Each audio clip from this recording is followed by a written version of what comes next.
Livro do profeta Oséias, capítulo 2, versículos 14 e 15, está escrito assim: portanto, eis que eu a atrairei, e a levarei para o deserto, e lhe falarei ao coração, e lhe darei as suas vinhas dali, e o vale de Acor, por porta de esperança, e ali cantará, como nos dias da sua mocidade, e como no dia em que subiu da terra do Egito. Somente até aqui. Aqui é Deus falando, né?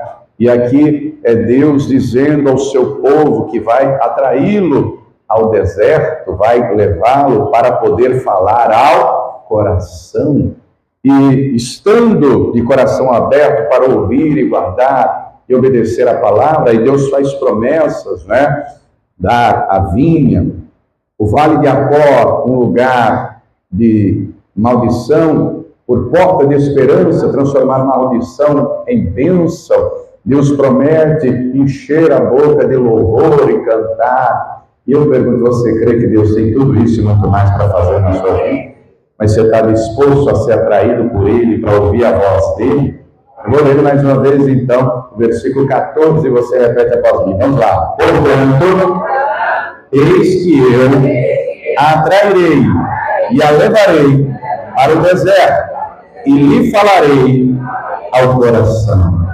Você crê que Deus vai falar conosco, que vai falar ao meu coração? Eu coloco então suas mãos, vamos dar ao Senhor e a sua palavra, a melhor salva de palmas que seja dele. Feche os seus olhos, já está ouvindo, lá no gritando, Senhor nosso Deus e Pai, Deus Santo, bendito, amado e poderoso, nos reunimos, meu Deus, para te prestar culto, para te adorar, para reduzir e engrandecer o teu santo e poderoso nome. A tua igreja agora te aplaude, te glorifica, abre os céus agora e receba o louvor da tua igreja, e possamos uma abertura, derramando a tua graça, a tua bênção, a cobertura do teu poder. Ninguém irá te ouvir o homem falar, o homem tem nada a dizer, todos vamos ouvir a tua voz, a tua palavra. Também nada do Criador, a boca do mensageiro, aleluia, o Senhor cresça em meu da barriga, meu obstáculo, e envia a tua palavra no poder da autoridade, e a tua palavra levar, e precisa o resultado para a nossa sendo enviada, em nome do Senhor Jesus. Diga amém, Senhor. Tome o teu assento, por gentileza. Preste muita atenção, não se distraia. Se você trouxe aí papel e caneta, tome nota do que vai ouvir e aprender. Se trouxe o celular, coloque no modo avião, abra o bloco de notas e tome nota. Deus quer que a palavra dele esteja não somente no papel, no meio digital, mas no nosso coração. Antes de entrarmos aqui no texto lido, eu vou fazer um breve resumo, né, do profeta Oséias, da história, do contexto em si, para você entender. Nos tempos do rei Davi, Davi lutou muito para expandir os territórios de Israel. E Deus foi com ele, e nas empreitadas militares, ele colocava Deus à frente, Deus ia dando vitória, e Davi expandiu o território. É Davi que vai conquistar a extensão de terra que Deus prometeu a Abraão. Muito bem.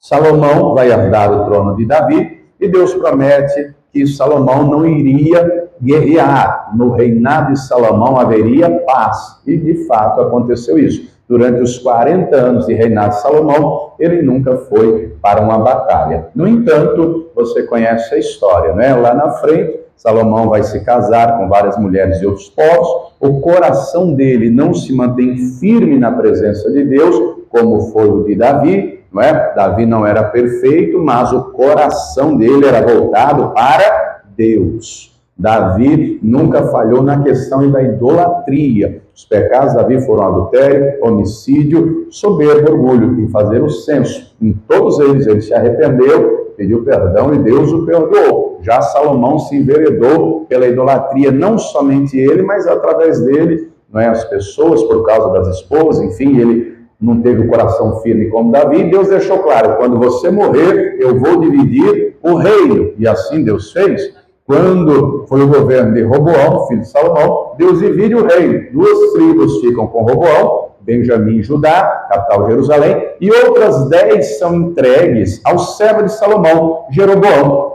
E Jeroboão, uma das primeiras providências que tomou foi constituir uma nova capital, Samaria. foi também colocar 2 bezerros de ouro, um no norte e outro no sul, para impedir que o povo, nas festas anuais, fossem a Jerusalém. E vai dizer Jeroboão ao povo que eles deveriam adorar a Deus lá naquele lugar. Já ele introduzindo a idolatria.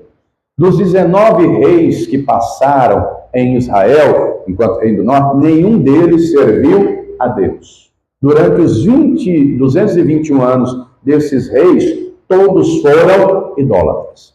O profeta Oséias profetiza no reino do norte.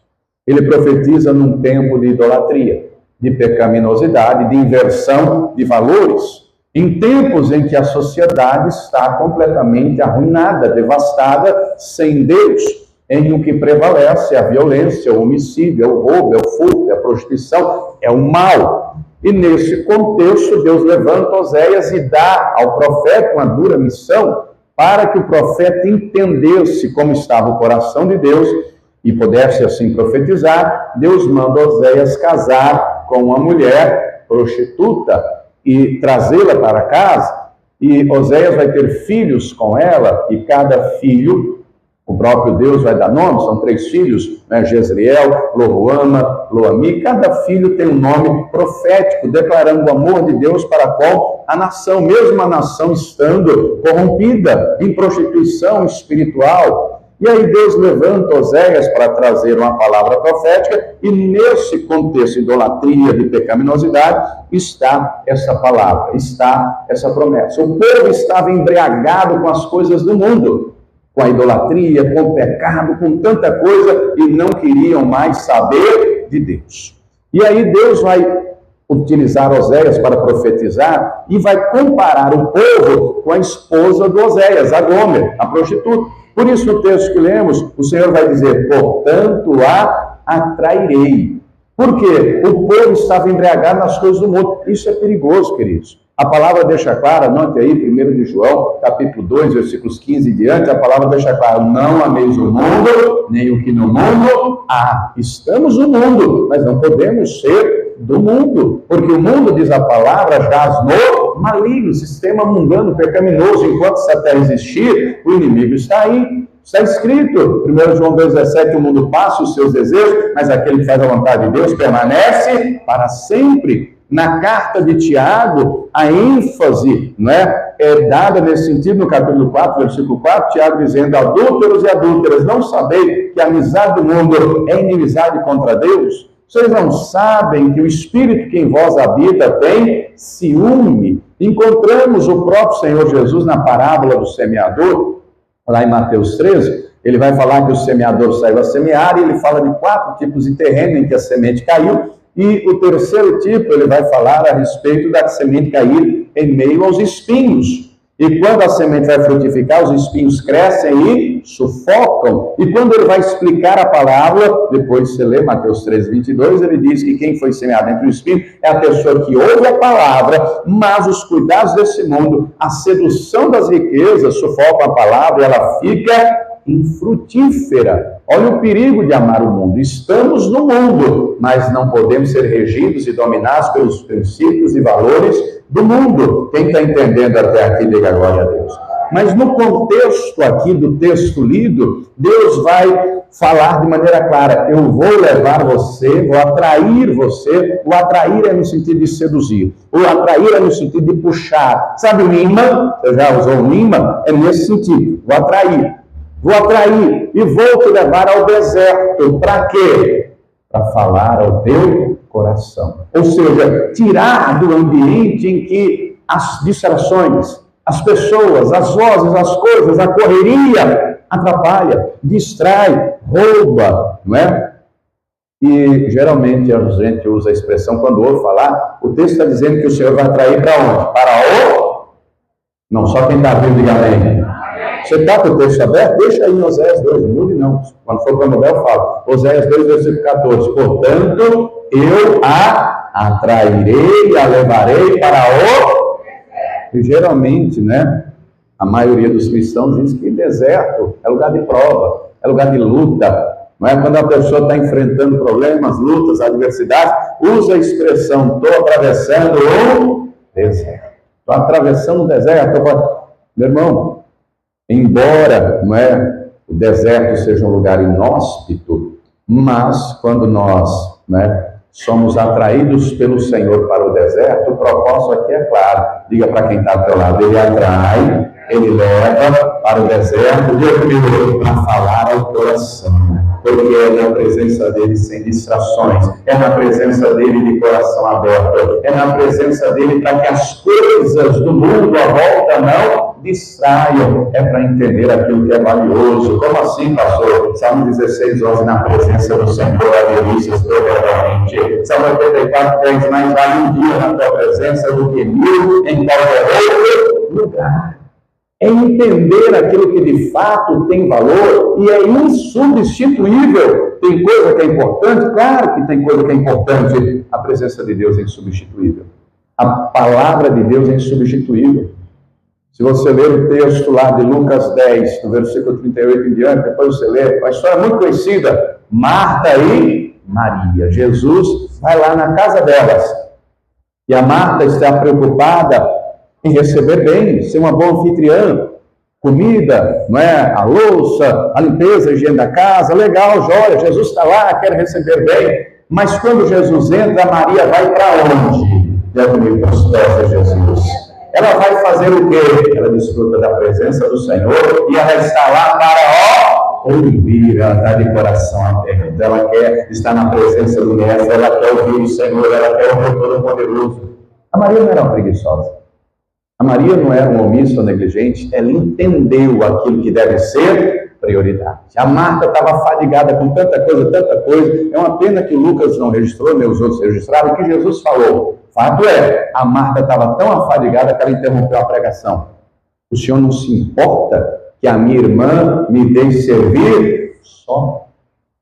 E aí Jesus, mansamente, calmamente, vai dizer, Marta, Marta, você está cansada, afadigada, ansiosa com muitas coisas, mas uma só é necessária. E Maria escolheu a boa parte, a qual não lhe será tirado. Diga isso para quem está ao teu lado, Marta, Marta. Ô, pastor, eu sou homem, espiritualmente falando, né? Marta, Marta, você está tão afadigado, você está tão ansioso. Escolhe a boa parte, e a boa parte é estar na presença do Altíssimo. A boa parte é ouvir a palavra da vida eterna, a palavra que vida, a palavra que renova, que fortalece, a presença que refrigera a alma. Isso é insubstituível. Isso é insubstituível. Maria entendeu, não é? E precisamos entender também um outro detalhe. O versículo 14 aí, Oséias 2,14, portanto, eu a atrairei, a levarei para o deserto, e ali falarei o seu coração. Nós não podemos esquecer que quando Deus tira o povo lá do Egito rumo ao deserto, Deus foi com eles. Em primeiro lugar, Deus está libertando o seu povo da escravidão. Em segundo lugar, Deus está lá, coluna de nuvem de dia, coluna de fogo de noite. É nessa travessia durante aqueles 40 anos onde Deus mais manifestou milagres extraordinários, sobrenaturais. Deus abre o mar para o povo atravessar. É água amarga virando doce, é água brotando de rocha, é maná caindo do céu, é carne. É lá no deserto que Deus vai se revelar a eles no Monte Sinai, Deus vai dar a palavra. É lá no deserto que eles vão construir o tabernáculo e a glória do Altíssimo virá e os encherá. E é lá no deserto também. Após o episódio do bezerro de ouro, depois você lê, Êxodo 32, que Moisés vai dizer para o Senhor, se o Senhor não for conosco, se a tua presença não for conosco, não nos faça sair daqui. Por que Deus disse que ia mandar o anjo? Por conta do episódio do bezerro de ouro. Moisés intercedeu, né? Mas Moisés entende que a prioridade é a presença de Deus. Terra prometida sem presença de Deus não vale nada. E aí Moisés vai dizer, por acaso, Senhor, não é que o Senhor está conosco, que eu e o teu povo somos conhecidos como povo teu, separado e santo? E aí Deus diz, você achou graça aos meus olhos, Moisés? Como Deus conhece o coração, né? E aí Moisés, para não perder a viagem, já diz, então me mostra a tua glória. E aí Deus diz, não vou te mostrar a minha glória não, mas Tem um lugar ali para você na fenda da rocha, eu vou passar por você toda a minha bondade. Você vai me ver de costa. Quando Moisés desce do monte, como é que está o rosto dele? Resplandecente. Porque ele entendeu que a prioridade, diga para quem está ao teu lado, a prioridade é a presença do Senhor. A prioridade é o Todo-Poderoso. Irmão, Deus quer te atrair a um lugar onde as coisas não vão te distrair. Um lugar onde você vai ouvir a voz dele. Um lugar onde a presença dele é maior. Porque sem ele nada somos nem nada podemos. Está escrito que não é por força nem por violência, é pelo agir do Espírito Santo. Está escrito que é o Espírito Santo que convence do pecado, da justiça e do juízo. Também está escrito hoje, quando ouvires a voz do Senhor teu Deus, do Espírito de Deus, não endureça o teu coração. Pense você com você mesmo, será que nos nossos dias tem distrações? Tem coisas que roubam tempo? Será que nos nossos dias, as situações, a correria do dia a dia rouba o nosso tempo e nos distrai? Será que isso acontece? Quando entramos nesse lugar que Deus nos traz para contemplar a presença dele e ouvir a voz dele, compreende em primeiro lugar que tem uma luta aí. Que luta, pastor? A carne e o espírito.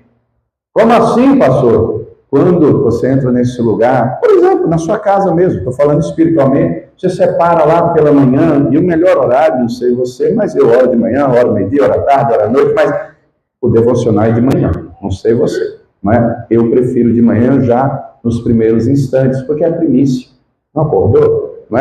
Os primeiros instantes. Mas tem uma luta aqui dentro, porque a alma não quer. A alma fica, e o compromisso, e não sei o que, criança para a escola, e eu já tenho isso, hoje eu tenho aquilo, hoje eu tenho não sei o que. A alma fica assim, vai embora logo, você está perdendo tempo. E o Espírito desfruta da minha presença. E a alma lá, vai embora, o café, não sei o que, não sei o que, não sei o que. E a alma está lá, e a alma está lá. E o Espírito ora, e o Espírito clama, busca, medita na palavra. Meu irmão, Deus ouvidos ao Espírito Santo. A alma sempre, a alma é assim, chega em altos e baixos, mas tem que olhar o Espírito Santo, nesse lugar, porque você só que Deus vai falar não o que nós queremos ouvir. Deus vai falar aquilo que nós precisamos ouvir. No contexto aqui de Oséias, como é que estava a situação geral do povo? Na idolatria, não é? Deus vai falar o que eu e você precisamos ouvir. Se porventura está pecando em algo, Deus é aquele que corrige, porque o pai corrige ao filho que ama. O pai corrige ao filho que ama. Se porventura está acertando, Deus incentiva. Se está em luta, Deus traz refrigério e assim por diante. Mas se algo na vida está desalinhado, Deus vai trazer a instrução, mas é preciso dar ouvidos. Como disse o salmista, Salmo 119, 11, escondi a tua palavra no meu coração para não pecar contra ti. Amados, os pecados, regra geral, se você pegar, por exemplo, Marcos 7, 21, em diante, se você pegar Gálatas 5, 2 Timóteo 3, geralmente os pecados são ali divididos em 3 grupos, basicamente, a grosso modo, questões de sexo, dinheiro e poder. E aí dentro desses 3 grandes grupos vai ter vários tipos de pecado, várias variantes. E isso desde que o mundo é mundo. E isso desde que o primeiro ser humano pecou. Então nós precisamos estar alinhados, o coração alinhado com a palavra de Deus, Como assim, pastor? Na questão sexual, é só você ler o contexto de Oséias, que vai falar muito da questão da prostituição.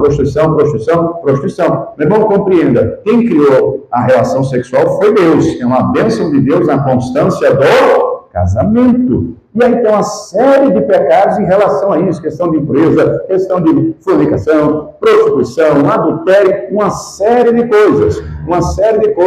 E quando a pessoa se envereda pelo pecado, se ela não vigia, o inimigo vai trabalhar para incentivar cada vez mais. O inimigo não vai incentivar ninguém à santidade, não. Vai incentivar o quê? Faz o que você quer, faz o que você deseja, Faz o que o teu coração está querendo. Não tem limites, não tem os freios. Será que nos nossos dias isso acontece? Ô, irmão, está aí desenfreado. Está aí na mídia, a sensualização. Hoje o negócio está tão sério, está escancarado nas televisões, está escancarado aí nas ruas. Hoje o inimigo está trabalhando para sensualizar até crianças. Pedofilia, exploração sexual infantil, está aí nos noticiários. Não sei se você acompanha notícias de fora do país. Esses dias, nos Estados Unidos, estourou lá um escândalo de um produtor de artistas renomados e famosos, com escândalos terríveis de pedofilia, exploração sexual, coisa terrível, né? Isso está aí escancarado. Está aí a questão da prostituição. Na Holanda, a prostituição é profissão de carteira assinada. Estão querendo trazer isso para o Brasil também, né? Para regulamentar e virar profissão de carteira assinada. Olha só que coisa. Vários pecados que decorrem disso. Repito, a relação íntima é uma bênção na constância do casamento. E ela é amplamente tratada na Escritura. É tão sério que só pode ser interrompida a constância da relação íntima entre marido e mulher se for por comum acordo para orar, para se consagrar a Deus. Do contrário, constância, marido e mulher. Constância. Na questão do dinheiro, tem vários pecados nessa vertente do dinheiro. E o problema é o dinheiro? Não, o problema é o dinheiro. O problema é onde está o coração do ser humano, o amor do dinheiro. O dinheiro é uma bênção. Com dinheiro você compra uma roupa, você compra comida, você compra um carro, você compra uma casa, você realiza sonhos, você ajuda quem precisa, sim ou não? Mas o problema é o amor ao dinheiro. Porque quando a pessoa se envereda, ela se torna egoísta, avarenta. E aí tem uma série de pecados, ambiciosa, gananciosa, uma série de coisas voltadas nessa área. E do mesmo jeito que na questão sexual, a pessoa se envereda e cai, por exemplo, na pornografia, está aí, não é a pornografia, gente viciada. Na questão do dinheiro, a mesma coisa. Quanto mais a pessoa tem, mais ela quer, e vai juntando, vai com ela. Os maiores escândalos de corrupção nesse país não é de gente que não tem dinheiro, é de gente que tem muito e quer cada vez mais. Na questão do poder não é diferente. Gente que mata, gente que faz tudo para manter o poder, a influência. Lembrando sempre que o Espírito Santo conduziu o Senhor Jesus ao deserto, com qual propósito? Lá ele foi tentado pelo maligno. E ele venceu como? Deu comigo com a palavra. Eu estava orando, ele estava jejuando, o diabo aplicou a palavra de maneira errada. E o diabo é especialista nisso. Se você não conhecer a palavra, o diabo pode colocar no bolso, dar uma rasteira. Mas se você conhecer a palavra e aplicar a correta, ô meu irmão, ainda que o inferno se levanta, não vai correr, você vai correr, você sai daqui, vai que Satanás, todo isso é escrito, todo relacionamento ao Senhor, não é a sedução das igrejas, não é o poder, não são as tentações da vida, como fazer cair no ninguém, não coloca dentro. Tem um bom exemplo bíblico disso. O José foi tentado em várias áreas, seja na questão sexual, na questão financeira, na questão de poder, mas ficou de pé. O Daniel também, a Esther também, e tantos outros, mas mantiveram a fé, a fidelidade, a integridade. Quem está entendendo aí a glória a Deus? Deus, então, vai falar o que nós precisamos ouvir, porque a palavra dele é viva, a palavra dele é poderosa. Como diz lá 2 Timóteo 3,16, ela é poderosa. Eu gosto muito da tradução King James, que diz assim: toda a escritura inspirada por Deus é proveitosa para ministrar a verdade, porque ela é a verdade. Você pode declarar para quem está ao teu lado: a palavra de Deus é a verdade. E aí compreenda que quando você entra nesse lugar em que Deus pode falar, Ele vai te confrontar. E vai confrontar com a verdade da sua realidade. Não para te desestruturar, te destruir, não, mas para tratar, para tocar. O problema é que muita gente não entende esse confronto. O diabo trabalha com mentira, e repetindo a mentira, o diabo vai trabalhar no seu ego. Jesus vai trabalhar na verdade no seu coração, para tratar. Encontramos isso. Por exemplo, falei há pouco de Davi. Quando Deus envia lá o profeta Natan para tratar com ele a questão do pecado, ele imediatamente diz: fui eu que pequei. Ele reconhece, ele se arrepende, ele pede perdão. O Senhor nos confronta na verdade da palavra para mudarmos. O problema é que tem muita gente que não aguenta ouvir a verdade. Antigamente, há décadas atrás, as pessoas iam para a igreja e já traziam um lenço. Para quê, pastor? Para limpar as lágrimas. Na hora de chorar, na alegria, na presença do Senhor, louvando e adorando, no tratar do Espírito Santo na palavra. Hoje em dia vivemos em tempos que muita gente aí, se ouvir sobre pecado, sobre inferno, não, já corre aqui não posso ficar não. Eu tenho que ir, eu só falo de bênção. Ô meu irmão, o inferno é real, o lago de fogo também, e quem não tiver o nome da vida tem que olhar reservado lá. Sem santificação, ninguém vai orar. Simples assim. Deus trata com a verdade, Deus não afaga o ego de ninguém, não. Quem afaga é o diabo. Se a verdade da palavra te escandaliza ou não gera resultado no seu coração, você está errado, seu coração está desalinhado. Isso é perigoso. Quem está entendendo até aqui, diga glória a Deus. Então a palavra, ela ministra a verdade, porque ela é a verdade, ela nos confronta.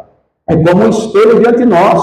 Deus coloca diante de nós a santidade dele, para vermos nosso próprio pecado, como ele fez com Isaías. Ele não apontou o pecado de Isaías. O que Deus mostrou para Isaías? Isaías capítulo 6.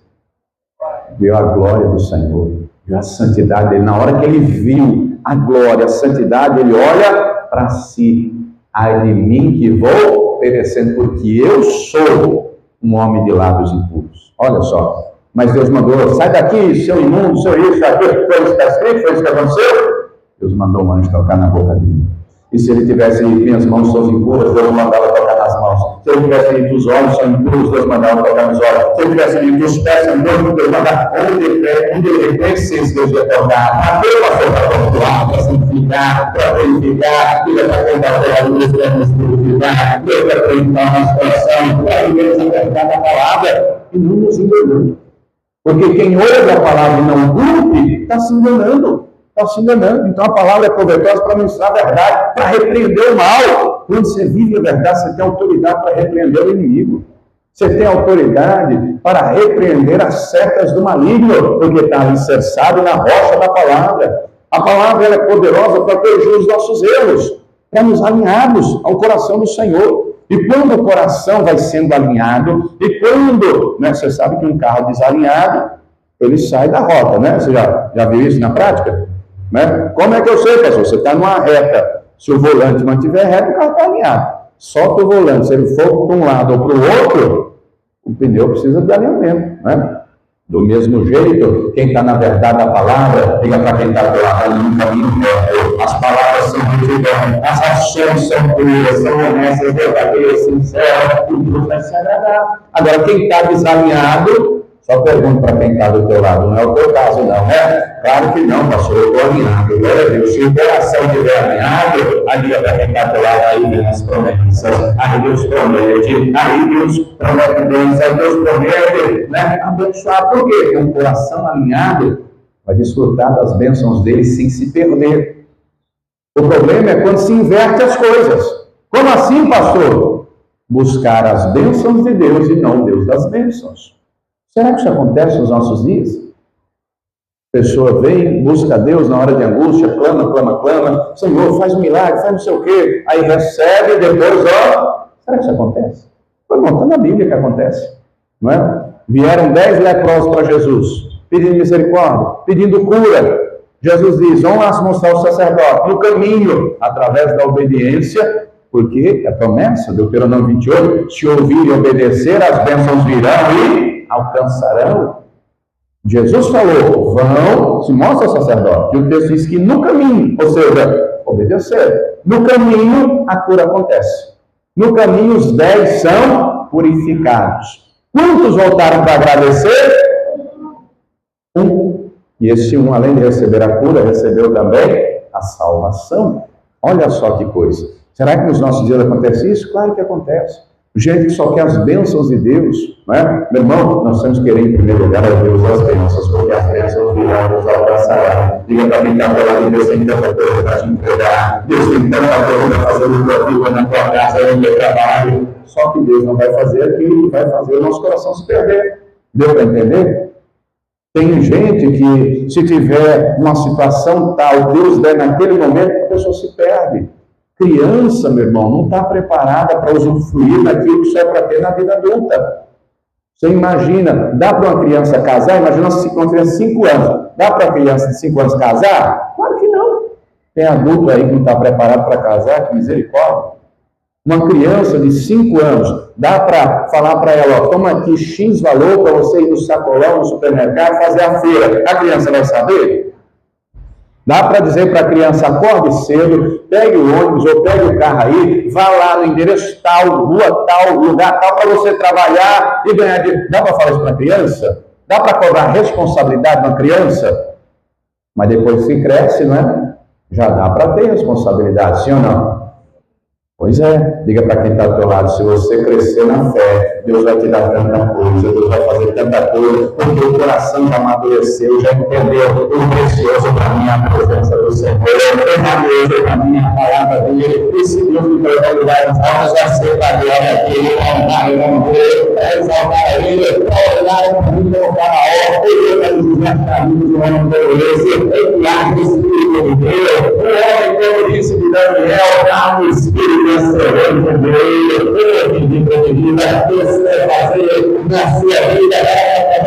vida, tudo você vai verificar. Então se veio, se entrou nesse lugar atraído por ele, ouviu a palavra, guardou no coração de Deus, praticou. Versículo 15. Você está comigo em Oséias 2, versículo 15? Quem está vivo ainda, diga amém.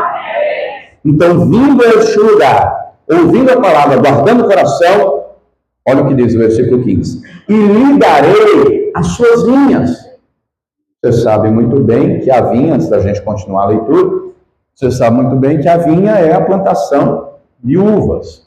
E o vinho está para eles lá, Israel, como o café está para nós. O café é a bebida do brasileiro. Pode estar sol, chuva, frio, calor, café não pode faltar. É verdade, André? Somos o maior produtor de café do mundo, o Brasil, há 150 anos. É a bebida do brasileiro. Quando você vai na casa de alguém, quando alguém vai na sua casa, além de água, você oferece o quê? É a bebida do brasileiro, não é? É a bebida do brasileiro. Mas a deles é o vinho. E a Bíblia fala muito de vinho. O vinho, então, representa o quê? Alegria, vida emocional, não é? Vida emocional estabilizada. O primeiro milagre de Jesus foi justamente qual? Transformar água em vinho no casamento. Então, o vinho vai falar da vida emocional saudável, com paz, com alegria. Compreenda você que muitos dos problemas hoje em dia, mas muitos, as chamadas doenças psicossomáticas estão aí. As doenças psicossomáticas estão aí. É gente sem paz, é gente sem alegria. Você sabe muito bem que este mês é o mês de setembro e deram uma cor, né? Setembro amarelo, com um propósito. Prevenção e combate ao suicídio. Só hoje. Conversei com 2 pessoas hoje aqui nessa igreja que já falaram, cogitaram essa hipótese por conta da situação. Que hipótese, pastor? Tirar a própria vida por causa das situações, das adversidades. Para a glória de Deus, saíram em paz, nenhum. Espero em Deus que faça isso, saíram em paz, não é? Saíram com alegria. Espero em Deus que assim se mantenha. Mas o negócio está seríssimo. A depressão está aí. A síndrome do pânico, a crise de ansiedade, o burnout e tantas outras coisas. Então, quando o Senhor promete vinha, diga para quem está do lado, Ele está prometendo a paz que excede todo entendimento. Ele está prometendo a alegria dele, que é a nossa força. E a alegria dele que você vai essa alegria para você pastor, você não sabe o que eu estou passando. As coisas são muitos problemas, mas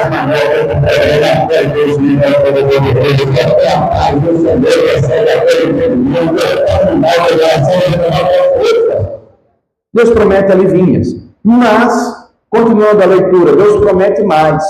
E o vale de Acor, Deus promete dar, e lhe darei as suas vinhas dali, e o vale de Acor por porta de esperança.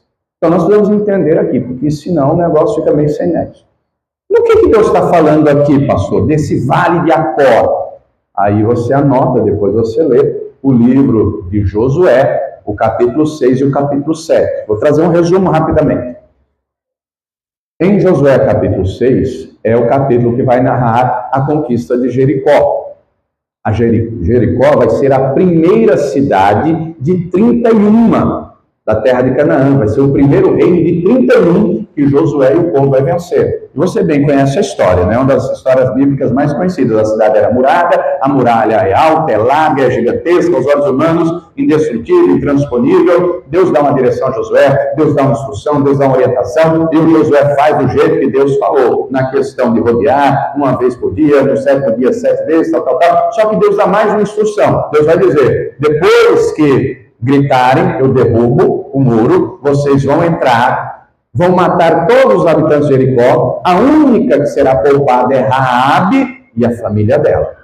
Depois que vocês matarem todos, vocês vão pegar o ouro, a prata, os objetos de bronze, de ferro, tudo que for precioso. Vocês vão pegar tudo e vão levar para a minha casa, para a casa do Senhor. Por quê, pastor? Porque era a primícia. E a primícia do Senhor é a primeira parte, a primeira cidade. Tanto é que as demais 30, eles, o povo, vão dividir as tribos. Mas o texto nos diz, já no capítulo 7, que no meio daquela multidão de homens do exército, chamado Acã, foi lá, quando da invasão de Jericó, pegou uma capa babilônica, pegou uma peça de prata e pegou uma cuia de ouro e escondeu na sua tenda. Na próxima batalha contra os moradores da cidade de Ai, era uma cidade pequenininha, era uma cidade sem exército, não tinha muro, não tinha nada. Josué só envia 2.000 homens pensando, ganha vitórias, está garantido, cidade não tem muro, tem exército, tem nada, tranquilo. E eles voltam de lá fugidos. Morrem 37 homens, perdem a batalha. E aí o Josué rasga as vestes, vai orar, vai clamar a Deus, o que foi que aconteceu? E é quando Deus vai mostrar que havia anátema, havia maldição lá, e o Senhor deixa claro, enquanto não tirar, eu não vou ser com vocês. Eu não vou dar mais vitória, não é? E aí Deus vai mostrar quem era o anátema, quem era a pessoa que tinha tocado. E aí o texto vai dizer que Josué mandou levar o Acã, a esposa, os filhos, o gado, os jumentos, tenda, tudo. Levaram justamente para onde? O Vale de Acor. E no Vale de Acor, eles foram apedrejados até a morte. No Vale de Acor, eles vão ser queimados e vão fazer um montão de pedras. Agora compreenda, um lugar que aparentemente, se ouvindo tudo isso, aquele lugar parece um lugar bom, parece um lugar agradável, parece um lugar que você queira visitar? Claro que não. E o que é que representa aqui essa promessa, então? Dar o Vale de Acor, mudar, transformar o Vale de Acor numa porta da esperança. O que é isso na prática? É transformar a maldição em bênção. O que é isso na prática, pastor? É entender, ainda que eu esteja hoje passando por lutas, problemas, adversidades, Deus tem poder para me curar, Deus tem poder para me sarar, Deus tem poder para me abençoar. Aquilo que é impossível para mim não é impossível para Deus, porque a minha esperança está nele. Eu me ativação compreendendo, essa sandeira é tudo entendendo, ele está compreendendo, essa sandeira é tudo entendendo, ele está compreendendo, alguém pode só um milagre, a esperança é ele. Entender o choro para o amor, mas a alegria virá pela manhã. A esperança tem que estar em Deus. Dizem por aí que a esperança é a última que morre. A nossa esperança morreu, mas ressuscitou ao terceiro dia e reina para Deus sempre. Ele tem nome, Jesus Cristo, Ele da glória, Senhor, viva. E Deus promete então, e lhe darei as suas vinhas e dali, e o vale de Acor, por porta de esperança, versículo 15, e ali cantará. Ali onde? Neste lugar onde Deus te levou, neste lugar onde Ele fala o teu coração, onde Ele refrigera a tua alma, você vai cantar. Cantar como? Como nos dias da sua mocidade, como no dia em que subiu da terra do Egito. Que coisa tremenda, que promessa gloriosa. Imagine quem está enfrentando lutas e adversidades, Deus dá o livramento, Deus dá a bênção, Deus dá a vitória. Coisa maravilhosa, não? E aqui o que o texto está falando? Do que está fazendo referência? Êxodo capítulo 15. Não é? Êxodo capítulo 15. Anote aí para depois você ler com calma. Aliás, vamos lá ler. É um pouquinho extenso, mas eu quero ler com você, porque é disso que o texto está falando. Não é? O Senhor promete, cantaremos. E ali cantará como nos dias da mocidade, como nos dias... Para você entender o contexto, enquanto você encontra Êxodo capítulo 15, no capítulo 14 de Êxodo, o texto vai narrar que Deus conduz o povo a um beco sem saída. Pihairote. E Deus manda o povo ficar lá. E Deus faz o povo ficar lá para esperar o exército de Faraó chegar. Eles estão vendo o povo. O povo de Israel estão vendo o exército de Faraó. E na hora que estão vendo, muitos começam a murmurar. O desespero chega, a angústia bate alta. Moisés clama ao Senhor e Deus vai dar uma direção a Moisés do que fazer, né? Estender a vara em direção ao mar. E o que Deus faz? Diga comigo, Deus abriu o mar. Eles atravessaram, chegaram lá do outro lado. Deus coloca uma nuvem para segurar o exército faraó, eles atravessam, chegam lá do outro lado. Depois Deus tira a barreira, o exército faraó entra, o que Deus faz? Fecha e mata eles.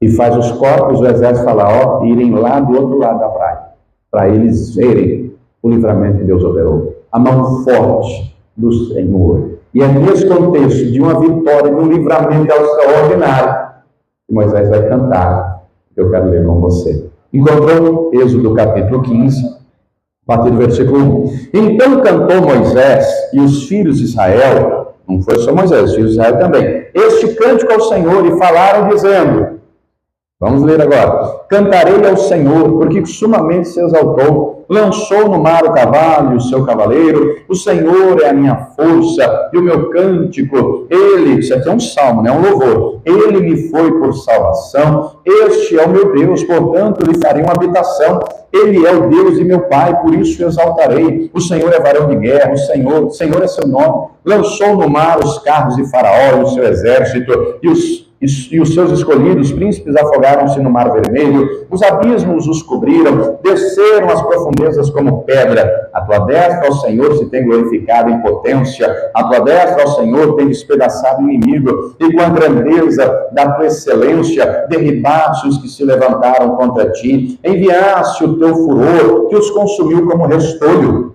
E com o sopro dos teus narizes amontoaram-se as águas, e as correntes pararam como um montão, os abismos coalharam-se no coração do mar. O inimigo dizia, perseguirei, alcançarei, repartirei os espólios, fartar-se-á minha alma deles, arrancarei a minha espada, a minha mão os destruirá. Sopraste com teu vento, o mar os cobriu, afundaram-se como chumbo em veementes águas. Ó Senhor, quem é como tu entre os deuses? E quem é como tu, glorificado em santidade, terrível em louvores, operando maravilhas? Estendeste a tua mão direita, a terra os travou.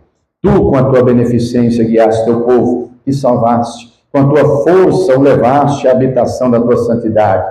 Os povos ouvirão, eles estremecerão, apoderar-se-á uma dor dos habitantes da Filístia. Então os príncipes de Edom se pasmarão, dos poderosos dos moabitas apoderar-se-á um tremor, derreter-se-ão todos os habitantes de Canaã. Espanto e pavor cairá sobre eles, pela grandeza do teu braço emudecerão como pedra, até que o teu povo haja passado. Ó Senhor, até que passe este povo que adquiriste. Tu os introduzirás e os plantarás no monte da tua herança, no lugar que tu, ó Senhor, aparelhaste para a tua habitação, no santuário, ó Senhor, que as tuas mãos estabeleceram. O Senhor reinará eterno e perpetuamente, porque os cavalos de Faraó, com seus carros e com seus cavaleiros, entraram no mar, e o Senhor fez tornar as águas do mar sobre eles, mas os filhos de Israel passaram em seco pelo meio do mar. Agora preste atenção, Moisés não está só cantando aquilo que aconteceu ali, porque isso aqui também é profético. Como assim, pastor? Você sabe que o Egito na Bíblia representa o mundo, o faraó representa o diabo, o mar representa as lutas, problemas e adversidades da vida, e o nosso Deus é o que nos livra. O nosso Deus é Senhor, é Rei, é Todo-Poderoso, e o Senhor tem um reino. E aqui ele não está cantando tão somente chegar na Terra Prometida, ir lá no templo físico, servir e adorar, como aconteceu séculos depois. Oh, meu irmão, isso aqui vai ser cantado até a eternidade, daqui a pouco nós vamos ver isso. Isso que acaba de ler vai ser cantado por toda a eternidade, sabe por quê? Porque o Senhor tem feito na terra, ele tem uma cidade santa, ele tem um lugar preparado para mim, para você, e nós vamos vencer, não porque nós mesmos não, mas é Deus que vai vencer. A vitória não vem de nós mesmos, da palavra dele, mas graças a Deus temos a vitória. E a vitória não é só bênção aqui na terra, não. A bênção é boa, é legal, mas a vitória é terminada. É a vida que ela essa é a vitória da vitória. Tudo que tem de agora a Deus. O versículo 20 diz que Miriam, a profetisa, pegou o tamboril da mão, e as mulheres também, e cantaram, versículo 21, cantai ao Senhor, porque sumamente se exaltou, e lançou no mar o cavalo, seu cavaleiro, esse povo celebrou e se alegrou. E isso que aconteceu neste dia aqui, para todo mundo, Deus tem preparado para você. Ele pastor, muitas vezes a Deus atraiu esse lugar, ele se mistura na presença dele, ele dá o teu coração, ele vai dar para ele vai ver a maravilha dessa tua vida, eu estou contando uma glória a Deus. O Senhor Jesus deixou claro, buscai primeiro o reino de Deus e a sua justiça, e as demais coisas vos serão acrescentadas. Em seguida ele diz, não vos inquieteis, pois, pelo dia de amanhã, basta cada dia o seu mal. Amanhã cuidará de si mesmo. Tem muita gente que vive pré-ocupado. Meu irmão, uma coisa é fazer planos. Faça planos, não é pecado fazer, e a Bíblia orienta a fazer, mas todos eles têm que ser submetidos e entregues na mão do Senhor. O homem faz planos, diz Provérbios, mas a última resposta é: coloca diante do Senhor, coloca. Isso é escrito no Salmo 37, versículo 22, os passos de um homem bom são confirmados pelo Senhor. Olha que coisa tremenda. O Senhor Jesus também alerta. Aquilo que aconteceu lá, nos dias de Oséias, não aconteceu só lá não. Acontece nesses dias também. Ou você acha que não? O Senhor Jesus alertou. Lucas 21, versículo 34. Ele alertou para o tempo do fim, para os nossos dias. E ele disse assim, Lucas 20, 34, e olhai por vós, para que não aconteça que o vosso coração se carregue de glutonaria, de embriaguez, dos cuidados da vida, e venha sobre vós de improviso aquele dia. Ele está alertando, ele está alertando. Ele já havia alertado, Lucas 17, 32, dizendo, lembrai-vos da mulher de Ló. Por que a mulher de Ló virou uma estátua de sal? Não foi só pelo olhar para trás. O olhar para trás foi revelar o que estava no coração dela. E onde é que estava o coração dela? Em Sodoma. Jesus deixou claro, onde tiver o teu tesouro, aí estará também o teu coração. E aqui em Lucas 21, 34, ele diz, olhai por vós. Olhe por você. Onde é que está o seu coração? Vivemos em dias, amados, que as coisas estão fáceis. Como assim, pastor? No tempo bíblico não tinha meio de transporte como temos hoje. Vivemos em dias em que tem carro, tem moto, tem bicicleta, tem ônibus, tem avião. Olha só, meus pais estão lá no Piauí. Mas daqui para lá de avião são 3 horas e meia. Eu posso tomar café aqui e almoçar lá com eles. Posso almoçar aqui e jantar com eles. Posso, sair de madrugada e estar antes do café. Porque o avião é rápido, não? O avião é rápido. 3 horas e 30, percorre 3.000 quilômetros. Hoje nós vivemos em tempos, de onde eu moro aqui para a igreja, de carro, uns 20, 25 minutos, sem trânsito. Uns 25 minutos. Mas se fosse a pé, brincando, 2 horas ou mais. Vivemos em tempos que temos, por exemplo, celular, internet. Olha só que coisa. Facilita as coisas, não é? Dá para você se comunicar com as pessoas. Em décadas passadas, era caríssimo ter uma linha telefônica. Hoje todo mundo tem um celular na mão. Hoje todo mundo tem acesso à internet.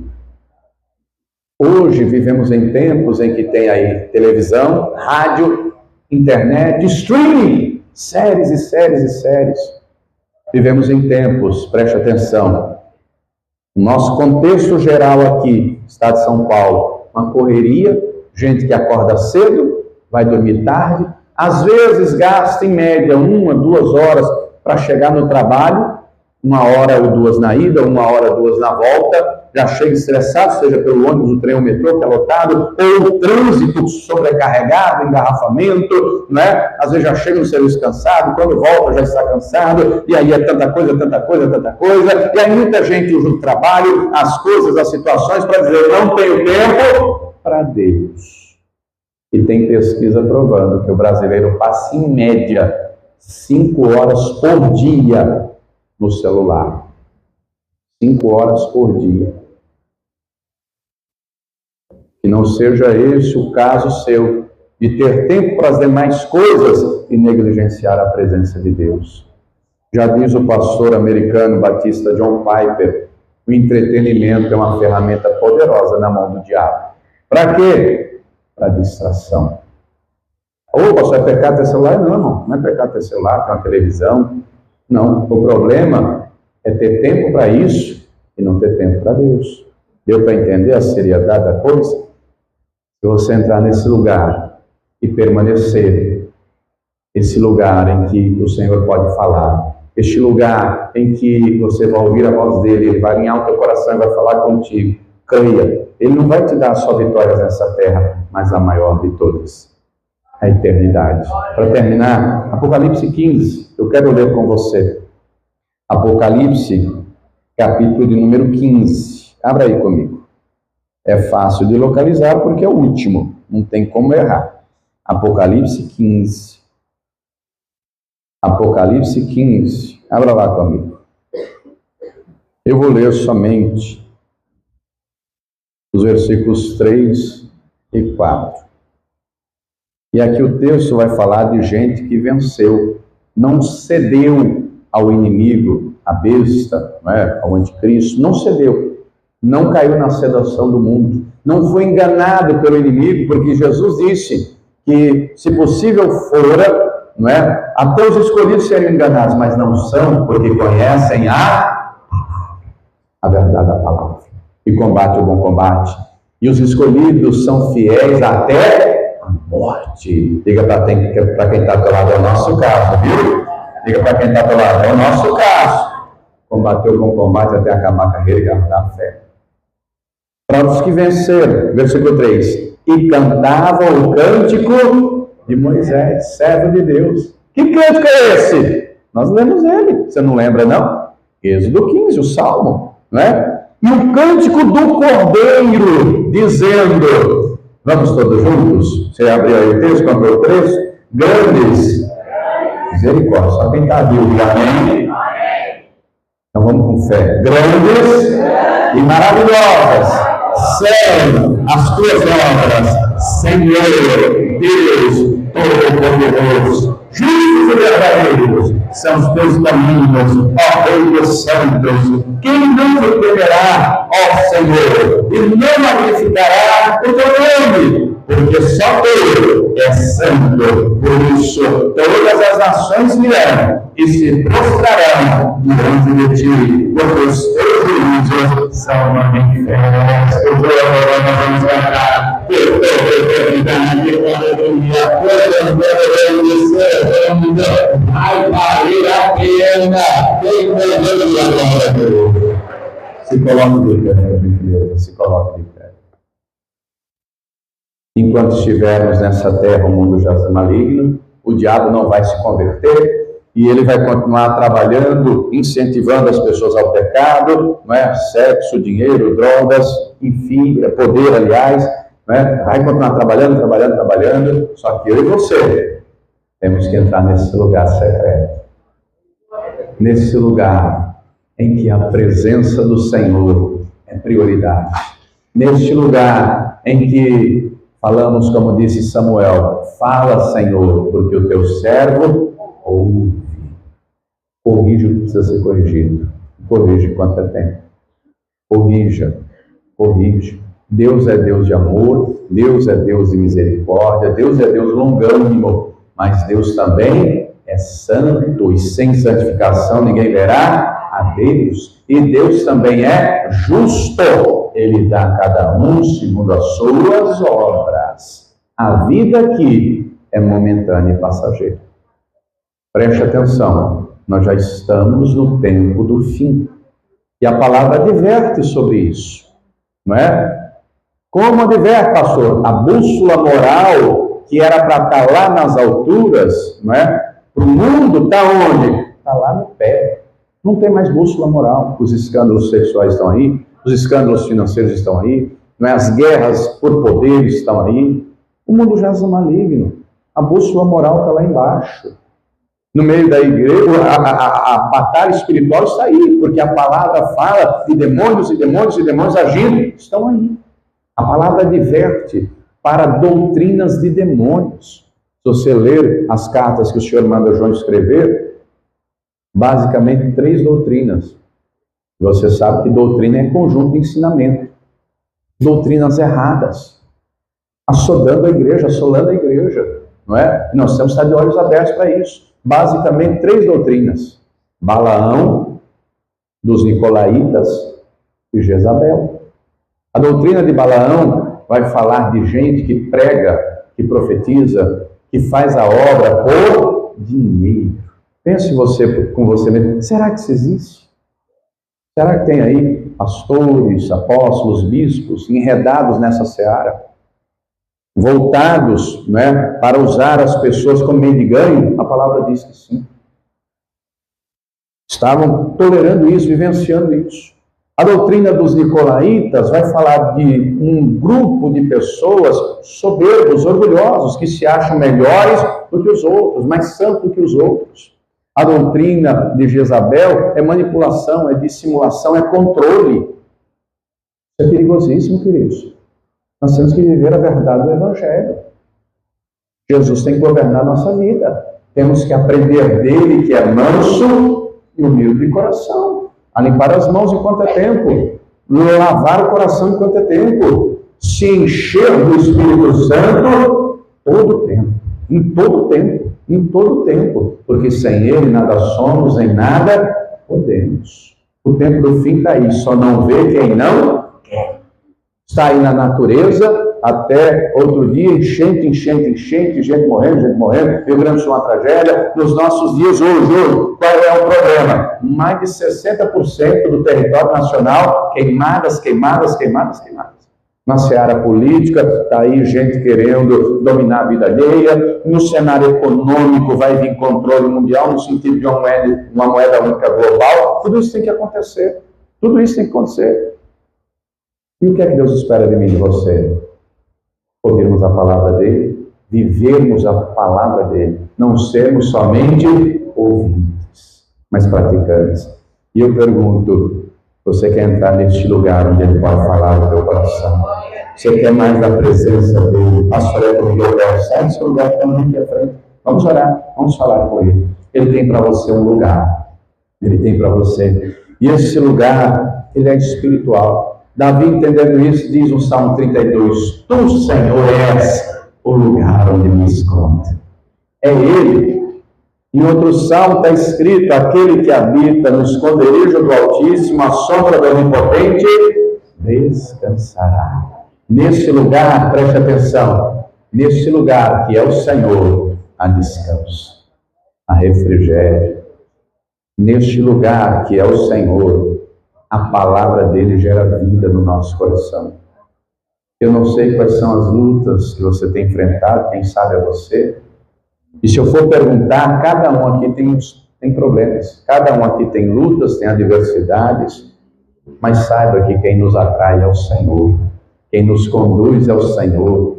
É Ele, o nosso bom pastor, que refrigera a nossa alma. É Ele que renova as nossas forças, fortalece o nosso coração. É Ele que nos alinha à vontade dEle. E é Ele que opera milagres e maravilhas. Agora, o coração tem que ter entendimento. Primeiro o Senhor. Primeiro Ele. A vontade dEle, a palavra dEle. E aí, depois, as demais coisas serão acrescentadas. Não deixe o seu coração inverter essa ordem. Entendeu? Não deixe o coração inverter. Precisamos de bênçãos? Claro, quem não precisa? Você precisa? Eu também. Quem não precisa? Opa, só precisa de um ano só, não. Precisa de um ano, 2, 3, 5, 10. Precisa de bênção aqui, bênção lá, nessa tal, naquela. Pois é, mas a prioridade não são as bênçãos de Deus. É o Deus da bênção. Deu para entender? E Ele tem que ver isso no nosso coração. Verdade, sinceridade, prioridade. Porque se Ele não estiver em primeiro lugar, Ele não está em lugar nenhum.